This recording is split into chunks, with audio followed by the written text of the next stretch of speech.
What you see here is $10,000 on the table. You can take this money as a loan, but I will charge you a little bit of interest rate. Like most people, you take the money and you go buy a nice car. But in 10 years, it's time to pay me back. And because of interest rates, now you owe me $20,000 and not 10. You will say, I don't have money to give you.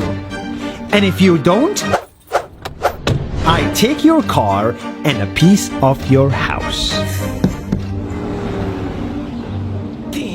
This is how debt works. And after 3 years of traveling the world, I noticed that this is exactly what China is doing.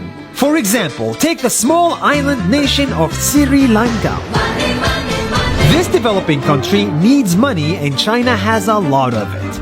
So Sri Lanka took billions of dollars in Chinese loans. It was easy money just there to be taken. And with that, they built skyscrapers, highways, airports, and shipping ports. The country grew and prospered. But few years later, this easy money came with interest rates, and Sri Lanka was so much in debt that it couldn't pay back China its money. And the only way out was to give China control of what they had built. In other words, Sri Lanka lost a piece of its home to China because of debt. This is the Chinese money trap. And it's a real thing I saw all over the world. In Papua New Guinea, I saw $2 billion in loans given by the Chinese to build skyscrapers, infrastructures, and ports. But there is no way this remote developing country can pay it back or its interest rate, and the only way out is to give China control of the country. In the Maldives, Pakistan, Malaysia, Laos, Kazakhstan, Mongolia, Egypt, Kenya, and South Africa, the same thing is happening, and many countries are struggling to pay back Chinese loans. If you look closely, all these infrastructure projects like highways, ports, and bridges connect to China through the sea or through the land to form something far bigger, far more powerful than just a bridge.